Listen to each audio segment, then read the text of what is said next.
স্থানীয় নির্বাচন নিয়ে এখন ভাবছে না কমিশন, অগ্রাধিকার পাবে জাতীয় নির্বাচন, জানিয়েছেন নির্বাচন কমিশনার আবুল ফজল মোহাম্মদ সানাউল্লাহ। বুধবার রাজধানীর আগারগাঁওয়ে নির্বাচন কমিশন ভবনে সংবাদ সম্মেলনে একথা জানান তিনি। প্রবাসীদের ভোটদান প্রসঙ্গেও কথা বলেন ইসি সানাউল্লাহ।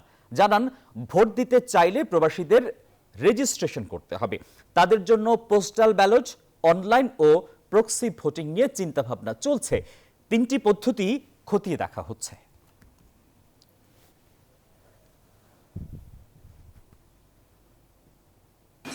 বাংলাদেশের যে প্রবাসীরা আছেন তাদের বিস্তৃতি এবং অবস্থানজনিত কারণে এই বাস্তবতায় এমবাসিতে বা কনসুলেটে হাজির হয়ে ভোট দেওয়ার সম্ভাবনাটা আমাদের জন্য সীমিত।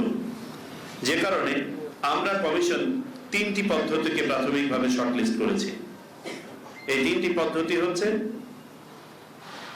পোস্টাল ব্যালট, যেটি আমাদের অ্যাভেলেবল সময়ের মধ্যে সম্পন্ন করা সম্ভব, 2 online voting, 3 proxy voting. Bundle থাকলে প্রতি সেনমানিতে টাকা বাঁচবে। বিকাশ সেনমানি বান্ডেল কিনে জিতুন প্রতি লেনদেনে।